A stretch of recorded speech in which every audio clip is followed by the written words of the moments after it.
Βρισκόμαστε στο Χιονοδρομικό Κέντρο Καλαβρίτων. Η εταιρεία μας έχει ολοκληρώσει τη σύμβαση αναβάθμισης. Το μεγαλύτερο έργο αναβάθμισης που έχει γίνει στην Ελλάδα αφορούσε την εγκατάσταση 2 καινούριων αποσυμπλεκόμενων αναβατήρων, μία καμπίνα 10 θέσεων και μία καρέκλα 6 θέσεων. Το έργο είχε 2 βασικές προκλήσεις.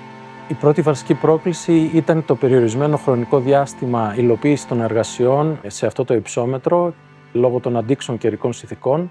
Και η δεύτερη σημαντική πρόκληση που είχαμε να αντιμετωπίσουμε ήταν να ελαχιστοποιήσουμε το περιβαλλοντικό αποτύπωμα του έργου, διότι βρισκόμαστε στον εθνικό δρυμό Χελμού Βορραϊκού.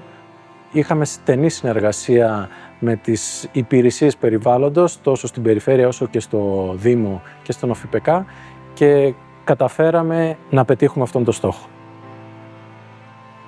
Στην περιφέρεια Δυτικής Ελλάδας είμαστε περήφανοι πραγματικά που αγωνιστήκαμε να μην χαθεί αυτό το όνειρο και καταφέραμε να συμβάλλουμε στην υλοποίησή του. Η ευρύτερη περιοχή των ιστορικών Καλαβρίτων μετατρέπεται σε ένα σύγχρονο, εξωστρεφή και βιώσιμο προορισμό. Ενώ εμείς συνεχίζουμε και με νέες παρεμβάσεις για να δώσουμε ακόμα μεγαλύτερη όθηση στους ορεινούς μας όγκους και να μετατρέψουμε τους μικρούς οικισμούς σε μοχλούς ανάπτυξης.